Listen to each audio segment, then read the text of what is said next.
বন্ধুরা কেমন আছেন? আশা করছি ভালো আছেন। আমাদের দেশের একজন প্রখ্যাত কবি, ঔপন্যাসিক, সাহিত্যিক, লেখক, সাংবাদিক, কিশোর সাহিত্য যিনি রচনা করেন বিদ্রুপাত্মক রচনার জন্য তিনি বিখ্যাত। তিনি হচ্ছেন প্রথম আলোর জনাব আনিসুল হক।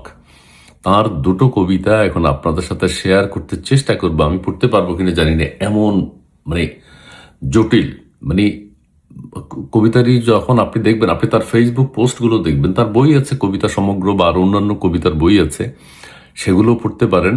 কবিতা আমি ফেসবুক পোস্টে দেখেছি যে তাকিয়ে থাকতে ইচ্ছা করে, মানে পড়লে আপনি মানে বুঝতে পারবেন না।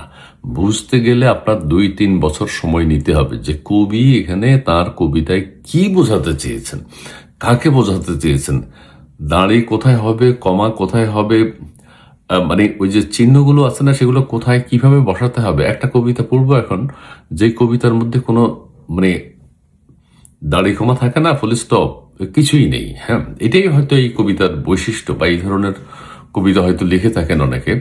তার ফেসবুক পোস্টগুলো আপনারা দেখবেন যে সহজে কিছুই বুঝতে পারবেন না, এমন জটিল, এমন জটিল। আমি একটা কবিতা এখন পড়ে শোনাই, এটা আমি পড়তে গেলে হোঁচট খেতে হবে, কারণ দাড়ি কমা ফুল স্টপ কোনো কিছুই নেই। ঠিক আছে। একদিন এই শহর ছেড়ে আমি চলে যাব, কই যাব আর রংপুর ছাড়া?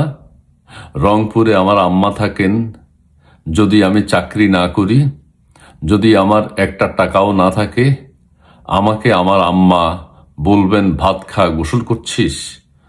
কোনো চিহ্ন নেই, কিন্তু প্রশ্ন, গোসল করছিস এরকম একটা প্রশ্নবোধক চিহ্ন হবে।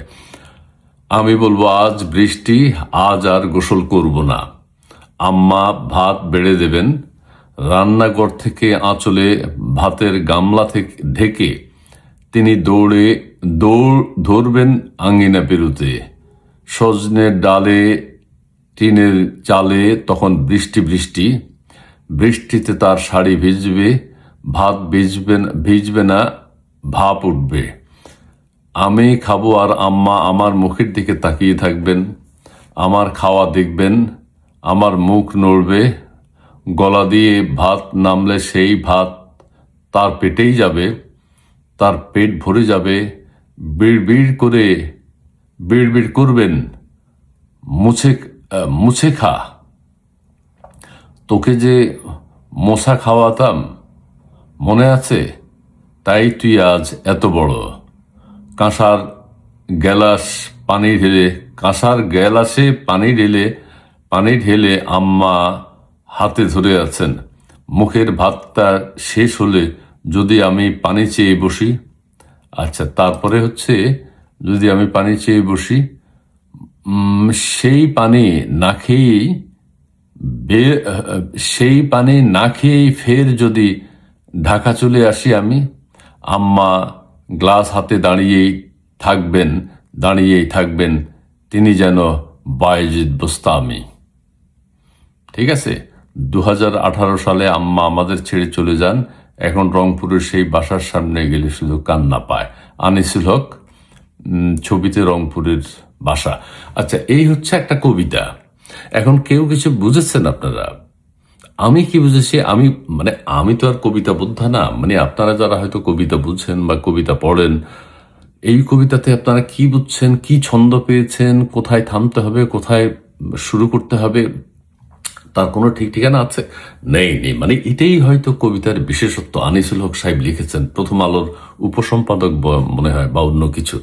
বাংলাদেশের প্রখ্যাত লেখক, তার বায়োগ্রাফি যখন দেখলাম, প্রখ্যাত লেখক, কবি, সাহিত্যিক, ঔপন্যাসিক, সমস্ত কিছু, সাংবাদিক, বিদ্রুপ রচনাকারী, ওই অনেক কিছু। এই আরেকটা কবিতা আপনাদেরকে, আরেকটা কবিতা পড়ে শোনাই, আরেকটা কবিতা। তো আপনার ফেসবুক পোস্টগুলো আপনারা দেখবেন, মানে এইটা মানে কি আমি কোনোদিন খেয়াল করি নাই, কিন্তু গত 2 দিন হঠাৎ করে উনি যেহেতু আলোচনায়, সেহেতু একটু খেয়াল করলাম যে আনিসুল হক সাহেব কি লেখালেখি করেন, আমরা কতটুকু বুঝি। তার আরেকটা বিখ্যাত কবিতা, তার কবিতা সমগ্র থেকে সম্ভবত এটি তিনি পোস্ট করেছেন। কবিতাটি খুব আলোচিত। তুই কি আমার দুঃখ হবি, এই ধরনের একটা কবিতা, সেটা আমি এখন পড়ে শোনাচ্ছি। এখানেও কি বোঝা যায়, কবি কি বোঝাতে চেয়েছেন, আপনাদের কয়দিন লাগবে, আমার কত বছর লাগবে, সেটা হলো বিষয়। এটাও আমি আপনাদেরকে একটু পড়ে শোনাই। এখানে দাঁড়িয়ে কমা কিছু আছে। তুই কি আমার দুঃখ হবি? এই আমি এক উড়ন চণ্ডী আউলা বাউল, রুখ চুলে পথের ধুলো, চোখের নিচে কালো ছায়া দাঁড়ে, সেইখানে তুই রাত বিরাতে স্পর্শ দিবি দাঁড়ে, তুই কি আমার দুঃখ হবি। এটা কিন্তু বিখ্যাত কবিতা, ওর বাবা বেশ আলোচিত, এটা ওনার বায়োগ্রাফিতে উল্লেখ আছে, তার শ্রেষ্ঠ কবিতাগুলোর মধ্যে এটা একটা। তুই কি আমার শুষ্ক চোখে অশ্রু হবি, মধ্যরাতে বেজে ওঠা টেলিফোনের ধ্বনি হবি, তুই কি আমার খাঁ খাঁ দুপুর নির্জনতা ভেঙে দিয়ে ডাকপিয়নের নিষ্ঠ হাতে ক্রমাগত লড়তে থাকা দরজায় কড়া হবি, একটি নীলাভ এনভেলাপ পুরে রাখা কেমন যেন বিষাদ হবি। এ কবিতা এখানে দাঁড়িয়ে। তুই কি আমার শূন্য বুকে দীর্ঘশ্বাসের বকুল হবি, নরম হাতের ছোঁয়া হবি, একটুখানি কষ্ট দিবি, নিজের ঠোঁট কামড়ে ধরা রোদন হবি, একটুখানি কষ্ট দিবি, একটুখানি কষ্ট নিবি, দিবি, দিবি একটুখানি কষ্ট দিবি। এখানে আবার দাঁড়িয়ে প্রশ্নবোধক চিহ্ন নেই। আগের লাইনটা হচ্ছে নিজের ঠোঁট কামড়ে ধরা রোদন হবি, একটুখানি কষ্ট দিবি, যেহেতু প্রশ্নবোধক চিহ্ন হবে, তিনি দিয়েছেন দাঁড়িয়ে। প্রতীক্ষার এই দীর্ঘ হলুদ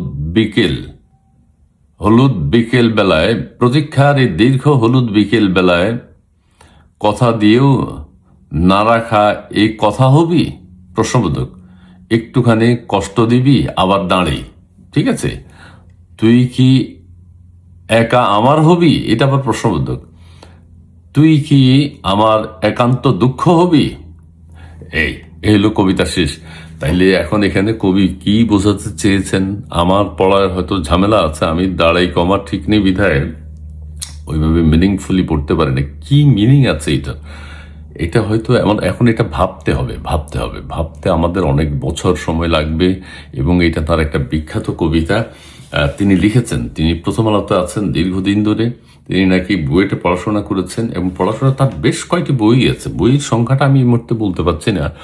বাংলা একাডেমি বইমেলা যেটি হয়, বইমেলাতে তার সবসময় বই থাকে, বাংলাদেশের শ্রেষ্ঠ প্রকাশনী যেগুলো আছে সেগুলো তার বই প্রকাশ করে থাকে। এবং প্রথম আলোতে তিনি লেখালেখি করেন, তার ফেসবুক পোস্টগুলোতে আপনারা যাবেন, আমার রিকোয়েস্ট, আনিসুল হক লিখলেই হবে, একজন অন্যতম লেখক তিনি।